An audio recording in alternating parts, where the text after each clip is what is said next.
Yes, today I'm introducing UI UX design to you guys. And so some people have been asking UI UX, what are those things like?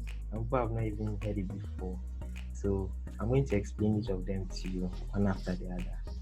So UI is user interface. It means user interface, and UX means user experience. Okay. So UI is basically UI is interacting with the computer system. You know how UI is not a confusing term. You see, way back in GHS, they taught you that GUI means graphical user interface, right? So now they've removed the J from there and it has become user interface. It's pretty much the same thing. There's no difference to it. Okay, so um, take your TV remote control as an example. Okay, you see, you have the television set and then you have the remote control too. Okay, but it is the remote control that controls what goes on the TV set. Okay, yes. So with the remote with the remote control, you can change the stations, you can increase the volume, you can um, mute the sound and all that. Okay, yes. So you use the remote control to interact with the television set. So in this case, um, the buttons on the remote control, all the buttons on the remote control, they add up to become the user interface for the television set. Yes. So user experience is also centered around the same thing. As the name suggests, user experience. Okay, so what experience do you have with the um the device you are using, or the software or application that you are using?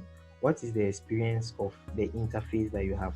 So assuming your remote control button didn't have any text on it, you see when you have the um those small numbers to change the channels, 1, 2, 3, 4, 5, and you have that little icon on the mute button, and you have the small power symbol on the power button.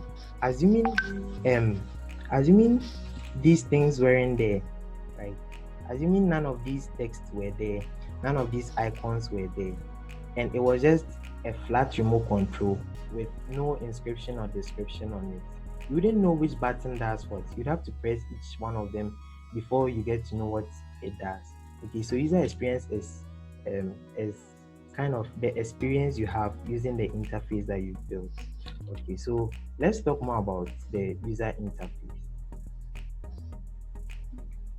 So for so for the user interface, right? For the user interface, it deals with colors, icons, and text. Okay, so when you meet someone who says I'm a UI designer, what he's trying to say is that, okay, so in my field, this is what I do. I deal with colors, I deal with icons, and um, I also deal with text. So it is the UI designers. It is the UI designers that determine all the colors that you see on those various websites that you visit, right? It is the UI designers that determine all those things. They determine, you see, when you go to some websites, the headers are larger than the other text, right?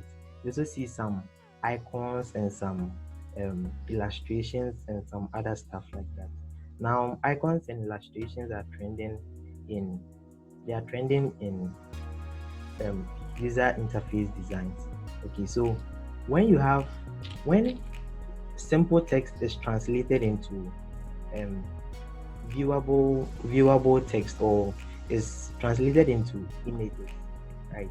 Then we call it infographics. So you are converting information into graphics. So if instead of typing power, you bring a power symbol there, okay, or instead of typing fire, you bring fire symbol there. All those things we term them as infographics. So what the user interface designer does is that he selects the colors, he sees how well the colors blend with the text, and the icons and pictures and every other thing on the user interface that you have. Okay, so um, I'm going to show you some examples of user interfaces that we have, because we have user interfaces for mobile apps, we have user interfaces for websites, for different things, for stereos, for TV sets, for different kinds of things. So I'm going to show you a few of them. Right. So this is this is the user interface for a typical website. Okay, so you can see here that you have a logo here, you have some navigation links here, the product, about, blog, contact. Those are the navigation links. And then we have a picture, we have a button here, the yellow button with the text purchase on it, and another button to the side, try, right? And then we have a text from the owner of the website, hi, can I help you? So before this website like this was created, before a website like this was created, designers had to sit down, right? User interface designers and user experience designers, they had to sit down to plan something like this. So they determined that, okay, the logo is going to go to this side, right? And the navigation links are going to be in the middle, and this picture is going to be on the right, and the text is going to be on the left. So it is the designers that determine all these things. So you see that the logo here has a yellow text to it. So you can see that subsequent buttons also have some kind of, it has, the whole design has some kind of yellow theme to it. So um, designers plan on these things, and they settle on which colors to use, what images to use before they build websites like this. Okay, so now I'm going to show you another one. Okay, so um, this is for a mobile app interface. So this one too, you can see that there's a profile picture there, and there's a button here, and there's some text and some icons beneath, right? So you can see that there's there's a section there's a section with some kind of background image here on the top here, and then beneath it, it has a white background for the icons and the other text to lay on, right? So like I was saying, um, user interface designers plan on these things. They determine why it is so, why it will look good on such a mobile app like this. Okay. And then I'm going to show you one last one. Yes, so this is a smartwatch interface. So with a smartwatch interface, you can see that there are different sides to it, right? So here you have where you can enter numbers. Maybe you want to dial and call somebody, so you can punch in some numbers there to make a call. You have a notifications button. You have some different things here. There's a calendar, there's a booking button, and a lot of things. There's a profile page. So designers sit down to design each of these screens, okay, before it is developed and to be used on before it is developed to be used on the smartwatch. Okay, so I think that's enough with user interface. So now let's talk about user experience more. So with user experience, right? Um, this user experience designers, they have to do some research. User experience designers carry out some research, and then with this research, they find out would what kind of colors will be okay for this application that they want to build, or what kind of pictures should they use for this application that they want to build, right? What kind of icons should they use? Okay, so then they deal with data such as previous, assuming they want to improve upon an existing website, right? They are going to check the number of visits to the website, and then they find out why some things don't work. Maybe there's a particular button that users don't click. Maybe only 1 out of 10 users click that particular button. So then it is their job to find out that, okay, because this button is far from the rest of the other text, that's why users don't usually click this button. Okay, so that's the job of the user experience designer. So on my screen, you can see that I have some things: user stories, journey map, wireframes. Okay, so user stories are like, take it like the designer is putting himself in the shoes of the user. Okay, so if I were building a website or an application for you, and I start to think like you, okay, if I was the one using this website, how was I going to use this thing? Okay, would I be comfortable if this button was in the middle here, or it was placed on top, or it was placed to the left? Okay, so the user stories is something like, okay, so as a user, um I want to be able to do this thing and that thing. Okay, or maybe as the owner of the website, I want to do this. Maybe as the owner of the website, you want to control the number of downloads per day on the website, right? So then the designer puts himself in the shoe of the user, okay, or in the shoe of the owner of the website. So the designer starts to think like, okay, so if I were the owner of the website, I want to decrease the I want to limit the number of downloads on this particular website. So how am I going to do that? So then they think through the whole process of how the user is going to interact with the system. So that is what will bring you to journey maps. Okay, so journey map is like the user's the whole interaction process of the user from start to finish when using that application. So you know that, okay, the user starts from the home page, maybe goes to the next page till the final page. So then the designer starts to think like the user, okay, so what page would I want to see first when I open this website? Or what page should be last when I open this website? What page are users comfortable seeing with that doesn't bother them? Because there are certain things that are not necessary. Not all things are supposed to be on a website's front page, for instance. Okay, so if it is the it is the duty of the user experience designer to determine that, okay, because of this and this and that, because of the nature of the application that we are building, so we have to keep this text um or this thing on the front page. Okay, so they think through the whole process from start to finish, and then they try to design it as the user would have done, also using the user stories. And then after that, they design what you call the wireframes. Okay, so wireframes are just like sketches, right? They are like sketches of whatever you want to do. So you know that, okay, for this website that we are going to build, the logo will be on top here, navigation links will be on top here, and then we'll have a background picture. Okay, so then we use, as a user experience designer, it is your duty to make a few sketches.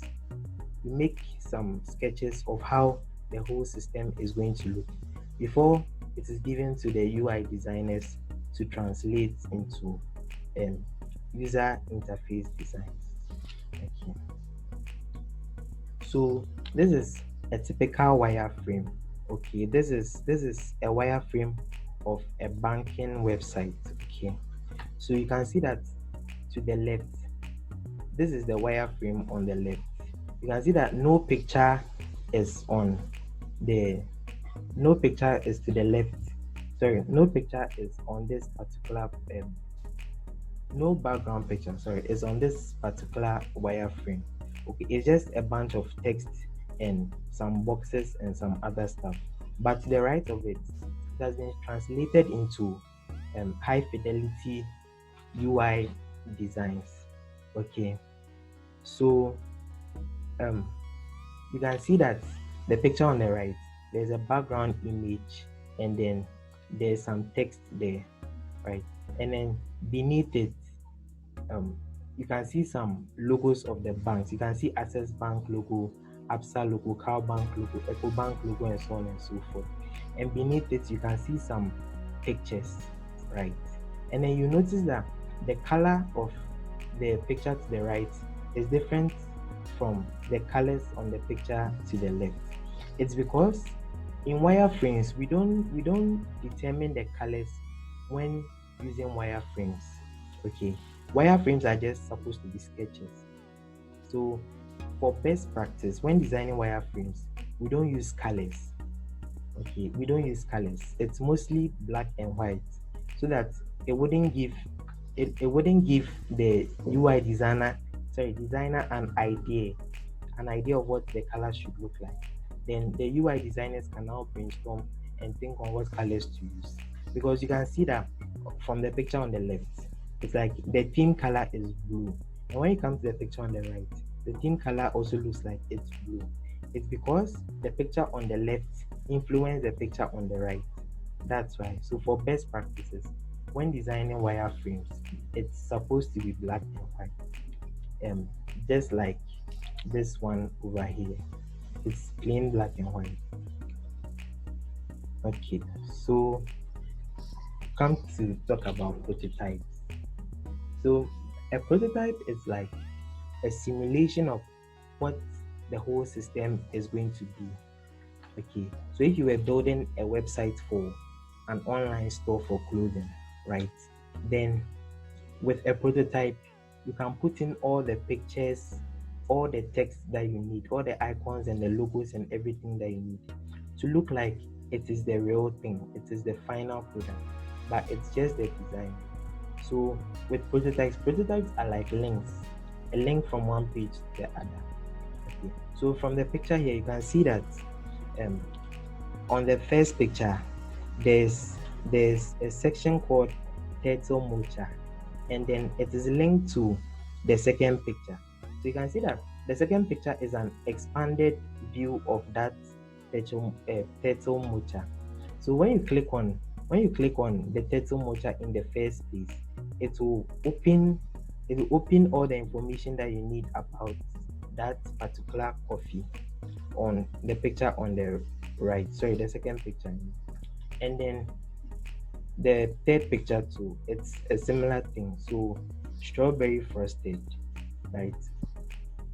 You notice that for the strawberry frosted too, when you click on the strawberry frosted section, it will also expand to give you all the details about the strawberry frosted, and then you can add it to cart and so on and so forth.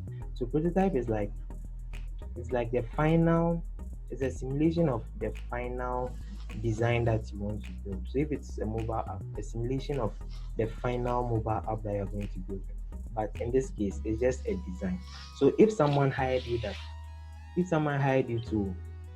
create a website or a mobile app for him, you wouldn't go and create the whole thing, develop the whole thing, write hundreds and over 1,000 lines of code to create the whole app or website, only for your customer to tell you that he doesn't like it, so you should change it. So that means you'd have to start from scratch. But with prototyping gives you the opportunity to show the customer how it's going to look like after development. So in that case, if any changes must be implemented, it will be done before the development starts. Okay. So now user interface design. There are certain tools that we use for user interface design. Some of them are Adobe XD, the one that we're about to study today, Photoshop, Sketch, InVision, Figma. I know a lot of you have heard of Figma before. And then PowerPoint. All of us are familiar with PowerPoint, but it will come as a surprise to you that PowerPoint is also a graphic design tool. There's so many things that you can do with PowerPoint. In fact, everything that you can do with Adobe XD, you can do with PowerPoint. So all of these are prototyping tools. So you use each and every one based on your preference. Okay, so some people prefer Figma over Adobe XD. Some people prefer Photoshop to XD. It all depends on you. The most important thing is that you're able to develop the prototype of the app that you are supposed to build.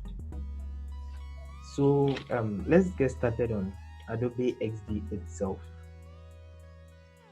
So Adobe XD. What good is Adobe XD? What can we use? Sorry, what can we use Adobe XD for? So Adobe XD, like I said, it's a prototyping tool, right? But it's not just a prototyping tool. You can do a lot of other stuff with Adobe XD. So you see that you can build website prototypes with Adobe XD. You can build mobile app prototypes with Adobe XD. You can create business cards with Adobe XD. Icons, you can design icons with Adobe XD. You can also design logos. I've designed quite a few logos with Adobe XD myself, and then flyers too. So you can see that this picture here is the flyer I used to introduce this class, right? Yes. So I just want to bring you guys the idea that the fact that Adobe XD is, some of you know Adobe XD and use Adobe XD, but you are not aware of the fact that Adobe XD can be used to do these other things, right? So just for you to know. Okay, so this is the interface for Adobe XD. This is the interface for Adobe XD. So you see that you have some screens here, and then you also have recent here. Recent only displays your recent documents. Okay, and here you have some other buttons like home, add-ons, cloud documents, shared with who, and the rest. But let me open Adobe XD itself, and then I'll use that one to show you.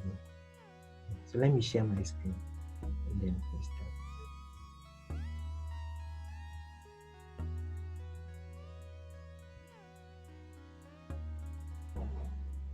So this is the interface for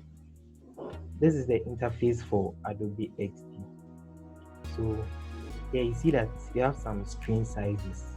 These are screen sizes. So if you wanted to build a website, you would use this screen size. And this screen size also has some other customized screen sizes, right? So you can select any of them that you'd want to, depending on what you want to build.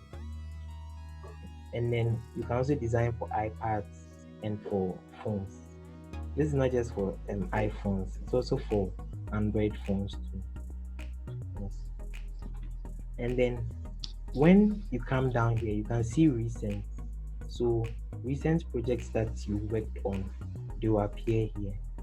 And then to the left of this, you have home, add-ons, and this section is about your works. Okay, and this section is for your computer section is for Adobe XD files you stored on your computer. And then these last ones down here, they send you to Adobe's website. They give you more information about Adobe XD. So of course, new learners, of course, provide feedback, all these things. So let's get started with the interface for creating a website. So to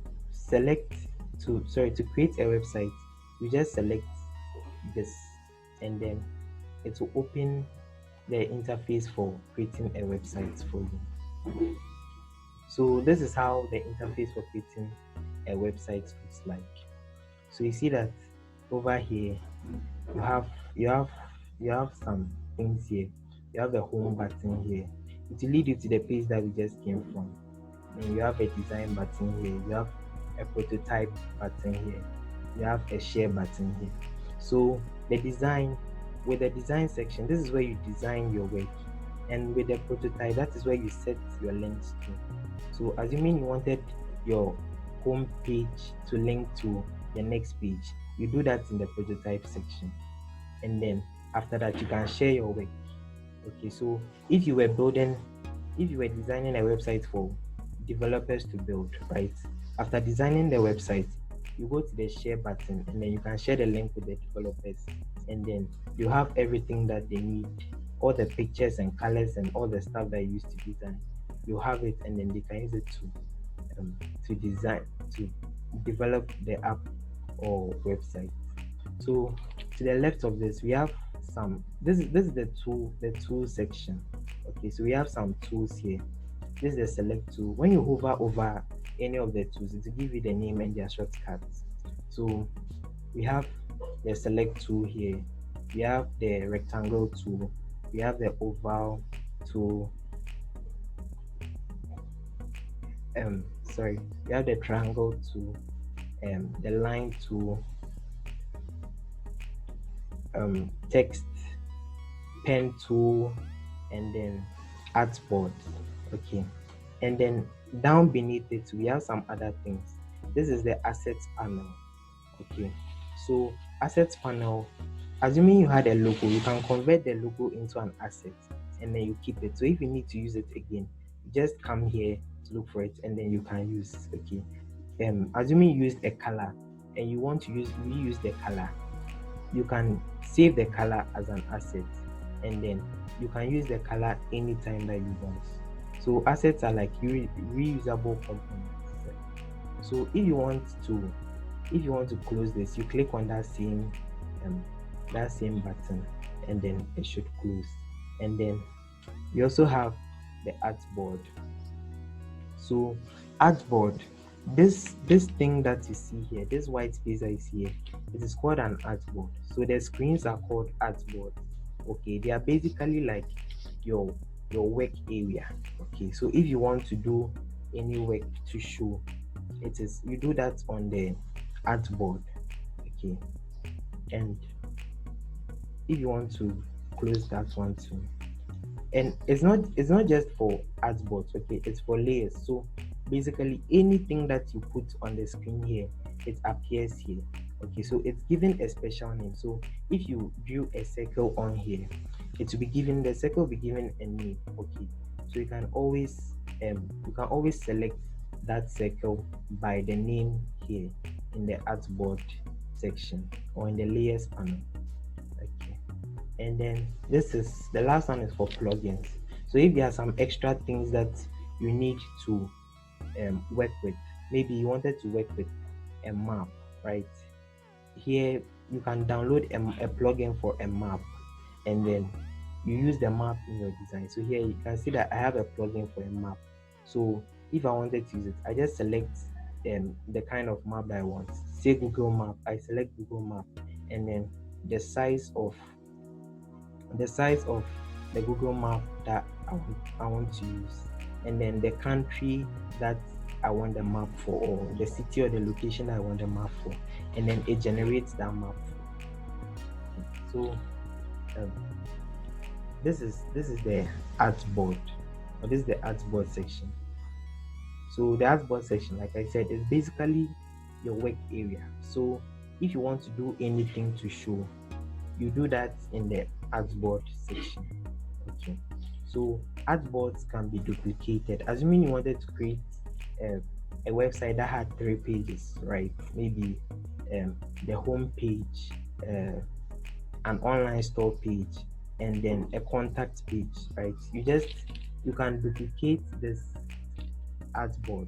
If you press Ctrl D, it will duplicate. You can duplicate it for as many times as you want, or as many times that you need. And if you make a mistake and you want to undo, you just press Ctrl Z to undo. Yeah. If you want to move an artboard around, you hold your hand on space bar, and then it generates this hand-like cursor for you, and then you can move your artboard around. And then you can also expand your artboard. Okay, so this is the standard artboard for the design that I want to do. So if the page is going to be longer than the height of this artboard, I can expand this artboard, right, by dragging this thing down, and then it will expand. So it can expand to as high as you need it. Okay, so for the artboard, what zooming in on an artboard does is that whatever you select, it keeps it in the center of focus, and then it zooms in on that particular thing that you are zooming in on. So if I had three objects here, right, and I selected one of them and I zoomed in on them, it's going to zoom in on only the item that I've selected. So if I duplicate this thing 3 times and I select the first artboard and I expand, it's going to zoom in to go to the first artboard that I've selected, and then so that's how it is. Okay, so let's start with the shapes. Oh yeah, the two bar. So this is the select tool.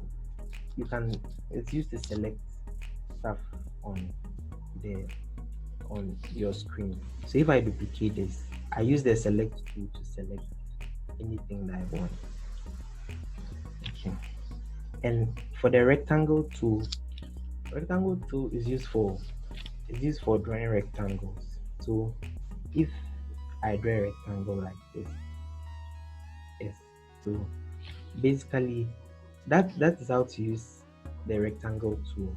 You select it and then you come and drag. So you can draw the rectangle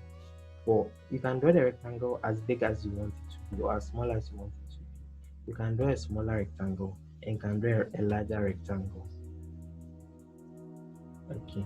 So and then these these things that these small circles that you see here on the rectangle, right? These small circles, they are um, they are used to introduce some kind of radius to the sides of the rectangle. So if I'm to hold one of them and I'm to drag, you see that it's becoming more like a circle now. Okay, so now it has become a complete circle. And if I hold it and drag it back up, it goes back to being a rectangle. Okay, so you can make use of these things when you are designing. And then to the right of the work area, you have the properties panel. Okay, so here in the properties panel, you can edit things on your work area or on your screen. Okay, so this rectangle, for instance, I can edit this rectangle. Okay, so this section is to increase the height and the width of the rectangle. So if I'm to increase this, you see that the width of the rectangle increases. If I decrease this, the height of the rectangle um, decreases. You can also rotate the rectangle. So right here, this is used to rotate the rectangle. So if I do this, see that the rectangle is rotating. So that's how to use the rotation tool. And then this thing here, fixed position when scrolling, right? What it's I'm sure you've gone to some websites before and then you saw that where the logo is on top, right? Assuming the logo was to the right somewhere here, and then you had some navigation links on here to the right. Sorry, if the logo was to the left and then you had some navigation links to the right, what will happen is that when you select this fixed position when scrolling, what will happen is that when you scroll, the logo, the section with the logo and navigation links is going to be fixed. It's not going to scroll with the other things on your screen. It's not going to scroll with the other things on your screen. So if you want to do something like that in your design, all that you have to do is to select what you don't want to scroll, and then you click on fixed position when scrolling, and it will do that for you. And then you can also change how transparent your your design is, or the object you selected. You can change how transparent it is. So if I wanted to make this rectangle less transparent, I use this section called opacity. Opacity is the transparency, right? So if I move this downward, you see that gradually the rectangle is fading away. So it fades away completely. Okay, and then I can increase the opacity back or the transparency back. And then down beneath the opacity, you also have blend modes. Okay, so blend modes is like it's for combination of it's in some ways for a combination of different shapes or different objects. Okay, but we are not going to get into that one now. So let's jump straight to the color. But before that, you notice that these circles that I held and dragged to make the corners rounded, right? See that as I drag them here, the number to the right of the screen at the properties section, it also increases, right? So you can do that directly from the properties. So if I'm to increase this, right, you see that the corners round gradually. So you can either increase them from the properties section on the right, or you can increase them from here on the design itself. Okay, so now on the colors. So we have, when we talk about colors, the colors of an object, we have the fill and then we have the borders. Okay, so a border color can be different from the fill color. So if I change the color of this rectangle to black, for instance, and then I change the colors of the border to white. Okay, and maybe you know, let me increase the size of the borders. Okay, so I don't know if you can see, but the the borders of the rectangle have changed color to white. Let me use a different color for the borders. Red. Yes. So you notice that the color for the border has changed into red. Okay, so there are certain times where your fill color has to be different from your border color. So whenever you want to do that, you work with this section. Okay, so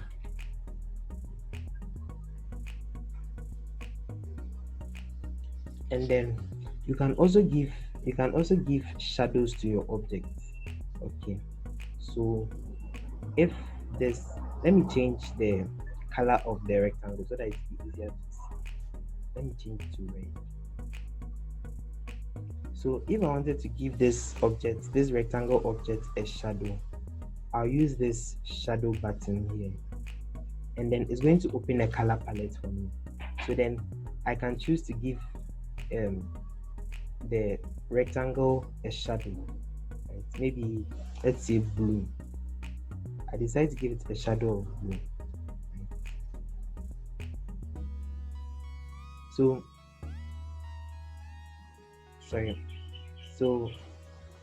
when you give it a shadow of blue, you can determine how large the shadow should be and the position of the shadow. Okay, so this X here it determines whether the shadow should go to the left or to the right. So if I increase this, see that it goes to the right. But if I set this X value to negative, you see that it goes to the left. Okay, so that's how to shift the position of the shadow.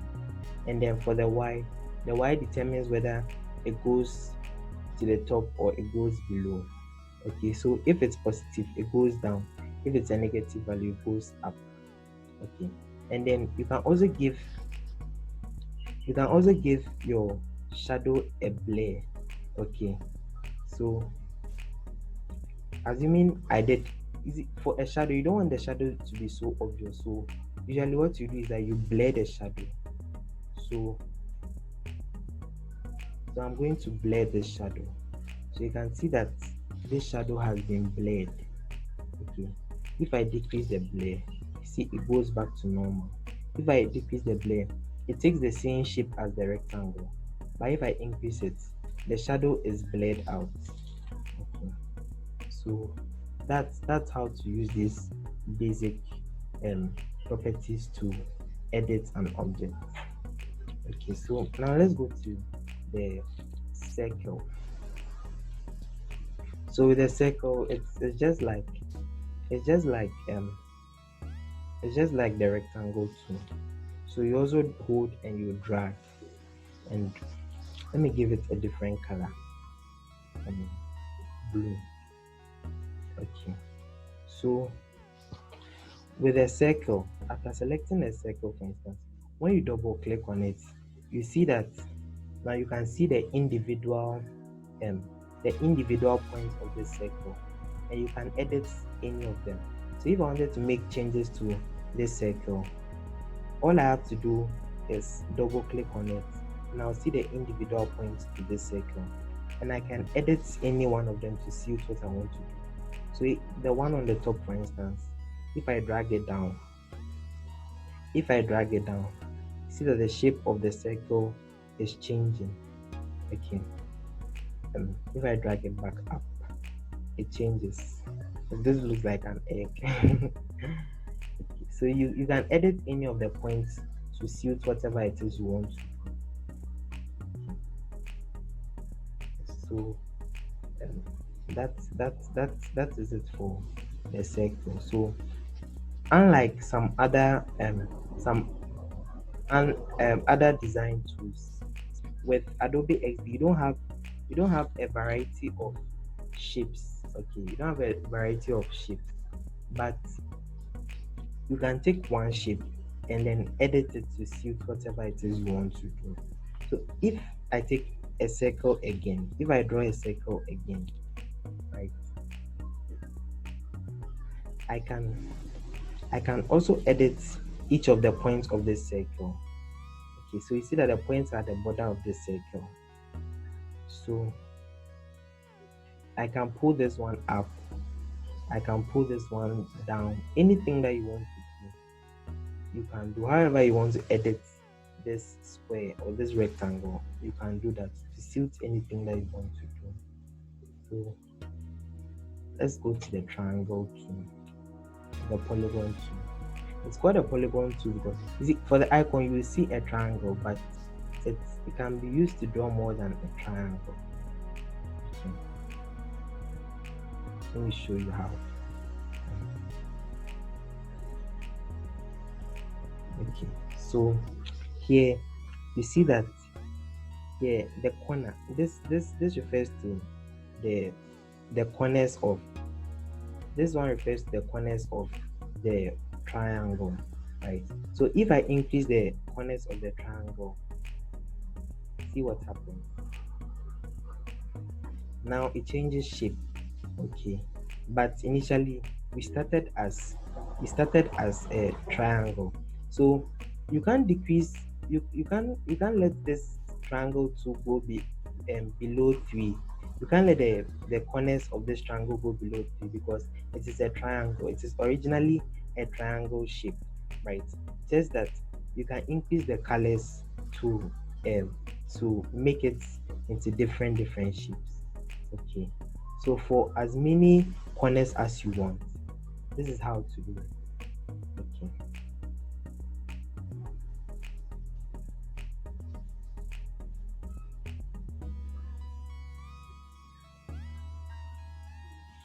sorry. Yes, so so for the triangle tool, so you can also edit the individual points, just like the rectangle tool, or the circle. So you can edit the individual points to suit your needs, to suit what you want to do. So the next one is the line tool. So it's used to draw lines. Let me give the line a different color. Okay, so that is okay. And then you can increase the thickness of these lines by increasing the border size. So the line in itself is a border. It is not a shape that has a border. It is a border. So with the line tool, you don't see fill you don't see fill colors here. You only see border colors. Let me draw a circle to demonstrate what I'm talking about. So with a circle, you have fill color here, and then you also have border color, right? And then you also have border color, and you can edit the fill color or the border color. But with the line tool, the line in itself is just a border. Okay, so we don't have a fill color for the line. So for the line tool too, you can edit the points of this line. You can also add more points to the line. So if I'm to edit this, I can turn it from a horizontal line to a vertical line. Okay, I can change it from a horizontal line to a vertical line. Yes, and you can also add points to it. So the points help you edit the individual parts of the line. So I can bend this line to any shape that I want. What I have to do is to add points to the line, and then I can edit it. Okay. So that's for the line tool.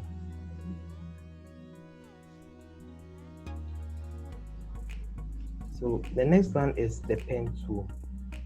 So the pen tool is like a pen. So like free write, whatever you want to design, it allows you to design it.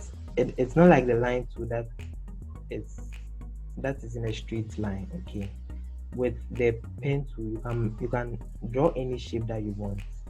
Okay, as long as it comes to mind, you can draw any shape that you want, and then you can edit the individual components of this shape. You can edit the individual points of this shape. So you can do this or do that, anything that you want to do. Okay. The pen tool allows you to do free drawing, so you can edit it to any shape that you want, and you can add points to any side that you want, any side of the object that you want. You can add new points and edit. So that's how the pen tool. And now for the text. Text is just for writing text. So if I select the text tool and I type in hello world, this is just a plain text. Okay, and with Adobe XD, you can increase the sizes of text by expanding this, by stretching this point over here. You can increase the size by stretching it. So the more I stretch, the more the size increases. Okay, and you can change the font. You can change the font of the text and the size and the text on the properties panel. Okay. So if I wanted to change this font for this hello world text, all I have to do is to come and look for the font I want, and then see there are tons and tons of fonts. So any of them that you want, all that you have to do is to look for it and then click on it, and then it will change. If you are not sure of the font that you want, you can go through all the fonts. All that you have to do is to press the down key on your keyboard, the arrow button, on your keyboard, and you go down and down and down to check the different fonts that are available. Okay. So as you press the down arrow key, it goes down, and the text keep on changing. So when you find the one that you want, all you have to do is to press enter, or you click on it, and then you can use that text. So you can also increase the font size. So if I wanted to change the font size to 100, what I have to do is to come and type in 100 here, and then it will change to 100. And with the font, you can edit the you can give it italicized, boldness, regular text, and all that, similar to what you have in Microsoft Word and PowerPoint and everything. So you have light. When you click on light here, the text will become light. When you click on bold, the text will become bold. So you can also align text. Okay, sorry. You can also align text with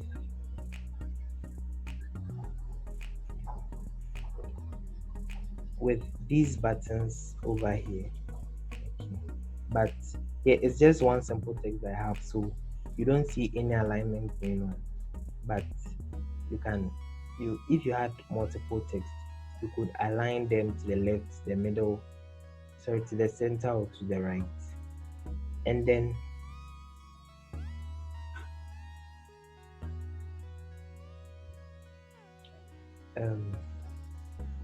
and with, sorry about that, this thing you see here, this thing called point text, right? This is what allows you to hold to expand or decrease the text size. Okay, but if you wanted to have multiple text on the same line, right? Maybe you wanted to have multiple text on different lines, right? Or maybe I wanted this hello world, I wanted the world to come down, to come beneath the hello. All I have to do is to change this. So this is called area text. Okay, so with the area text, you can make the text you have go to the next line. Okay, so if I expand this, it becomes like this. But then if so, with this one, you can't hold to drag to expand the text sizes. You can't hold this down to you can't drag this up and down to expand the text sizes. So if you wanted to do that, you come back to the point text, and then with the point text, you can now drag this to expand or decrease the text sizes. Okay, so that's it for the text. And now this tool over here, this is the artboard tool.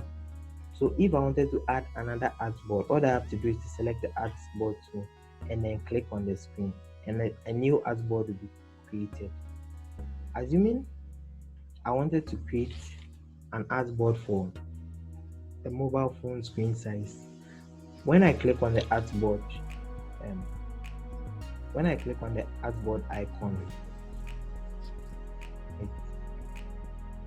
sorry, so you can to the right, as in the properties panel, you can select the artboard that you want to create.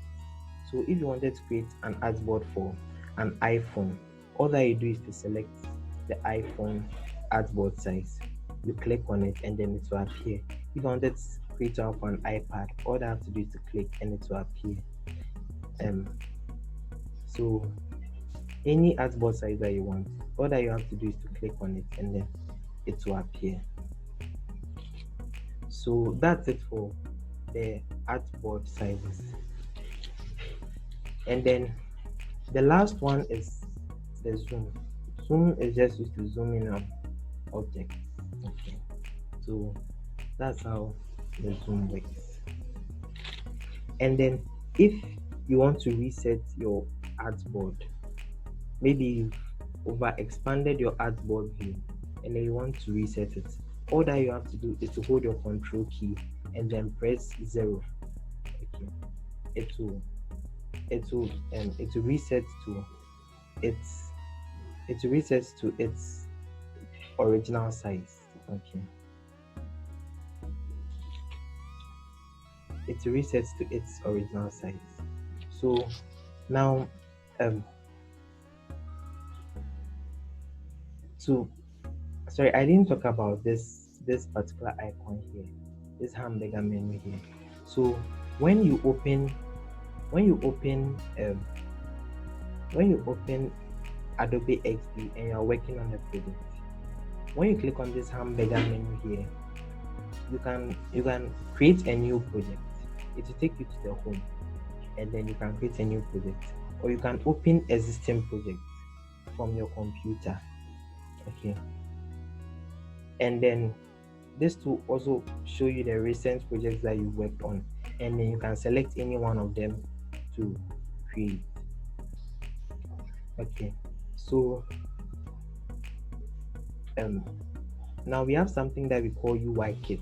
So UI kit is like, okay, so if I take the user interface for a website, what are the common things that you would see in a website? So you know that you see a header, you see a section where you have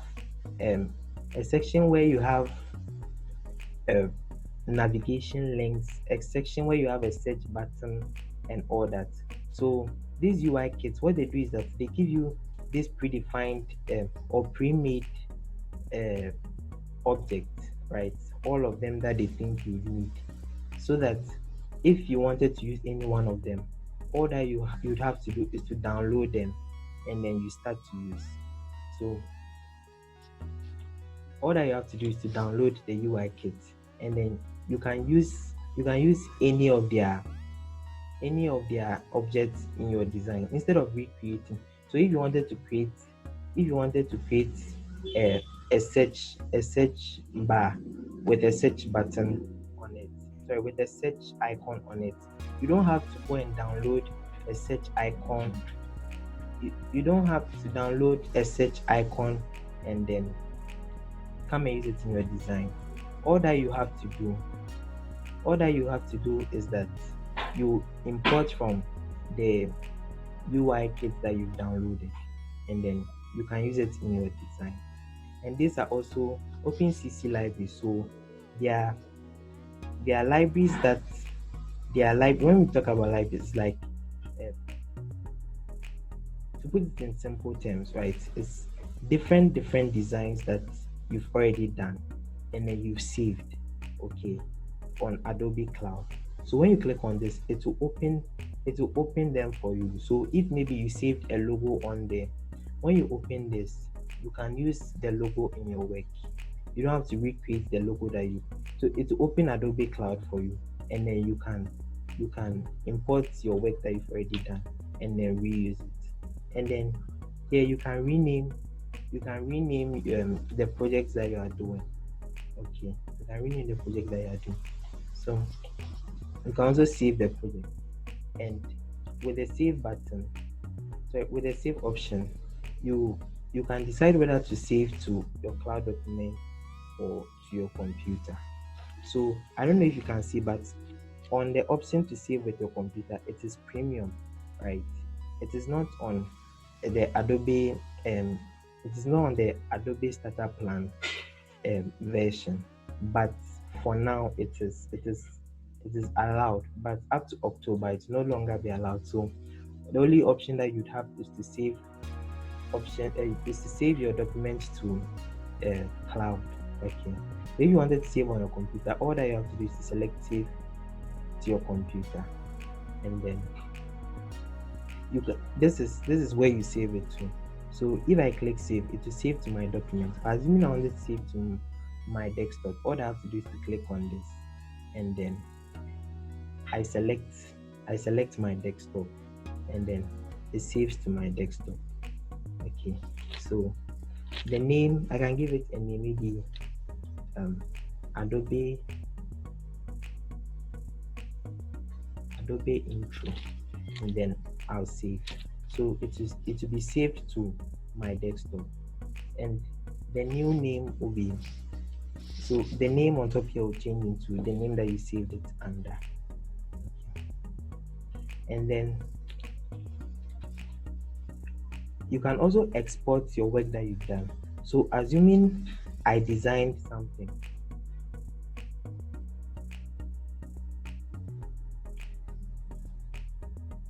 okay, so assuming I designed something, right, and then maybe I did a flyer, maybe I want to create a flyer, right, I create a new document to create a flyer. I want to create a flyer. So after creating the flyer, my flyer can't be in this Adobe XD um, version. It can't be like this on Adobe XD. I have to convert it to a picture form so that I can share. So after creating it, all that you have to do is to go to the export section, and then you can, assuming you had multiple artboards, right? Assuming I had maybe 5 artboards, you can decide to export just one artboard. Okay. You can decide to export the artboard you've selected. Maybe I wanted to export this first artboard and the third artboard, sorry, or the first and the second artboard. So when I go to export, all I have to do is to click on selected, and it will convert the artboards that I've selected. So if you want to export, there are different ways in which you can export it. What am I saying? Export. Okay, so there are different ways that you can save your artboard as. You can save it as a .png image or a .svg image, even a PDF or a JPG image. Okay, you can also save it as a web file, or you can save it as an iOS file or an Android file, and then you can choose the destination in which you want to save it to, and after that you click on export to export. So if you also wanted to import something, you use this import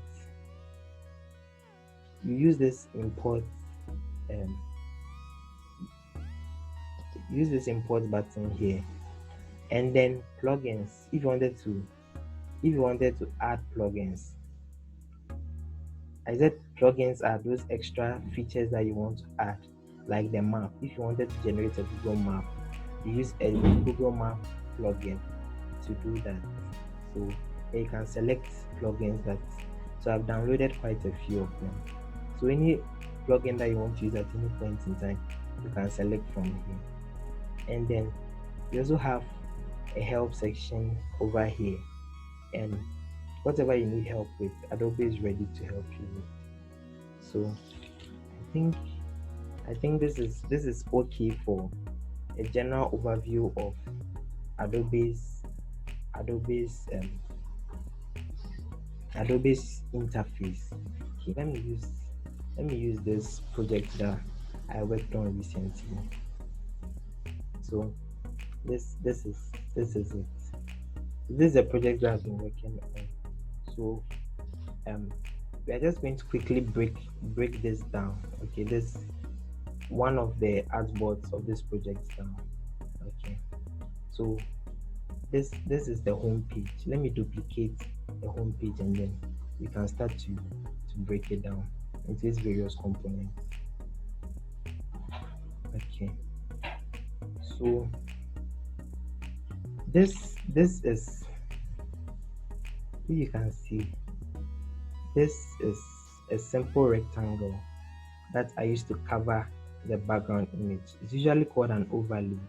Okay, some people call it a dimmer, like it dims the main picture, okay, so that the picture wouldn't be so much in focus.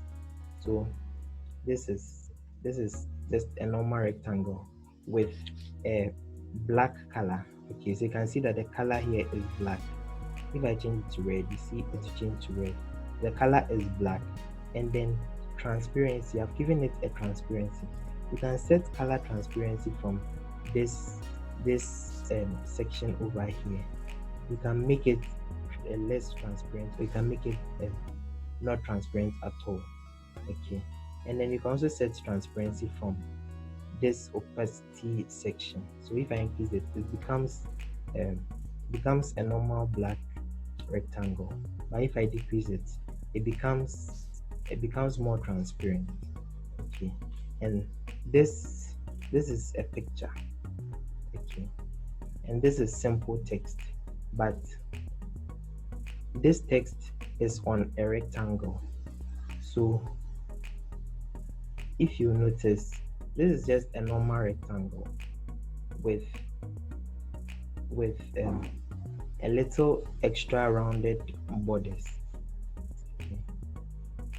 So I can change the roundness of the borders, or I can sorry yes so I can change the roundness of the borders to make it into a normal triangle, rectangle, just like this. Okay, but then I've given it a little more radius to make it look more presentable. And then this is just normal text on the rectangle.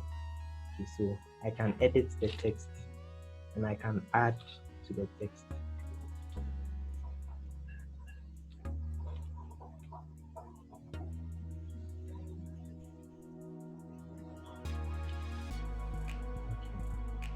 Okay.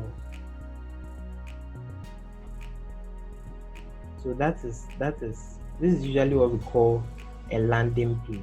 Okay, so a landing page means that when you open this website, this is the first thing that you see. Okay, if you want to view the thing that you've done, right? If you want to view the work that you've done, how presentable it looks, all that you have to do is to go and click on this play button there. It's called the desktop preview. So it will open it in real time for you.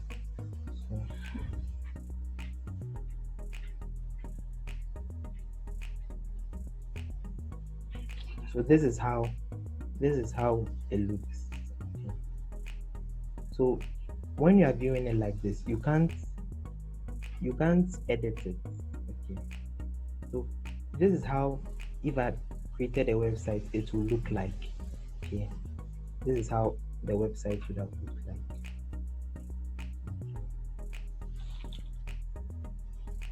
So when you come down here to this banks section,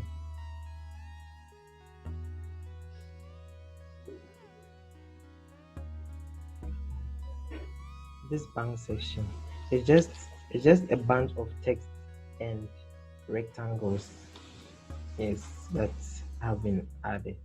It's not anything special. And pictures, so it's just text, rectangles, and pictures. And it's the same thing for this side, but for this side some icons have been added. Okay, so this is an icon, this is also an icon, yes.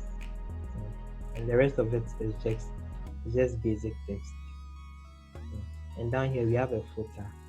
So the footer too is just text and a few icons with some shapes. This is a rectangle shape, but this rectangle shape, it doesn't have a background color, it only has a border color. Okay, and the border color is white. And this is also another rectangle, but it has a fill color. The background color of this rectangle is white. Okay, and then there's some text inside. Okay.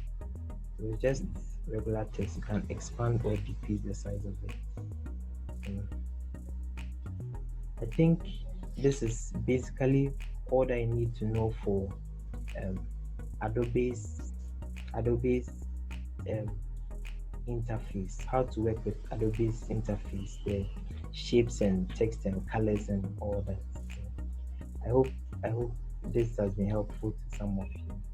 And next time we'll build a real application using Adobe XD. So thank you all for joining. and I'll see you next time. Bye.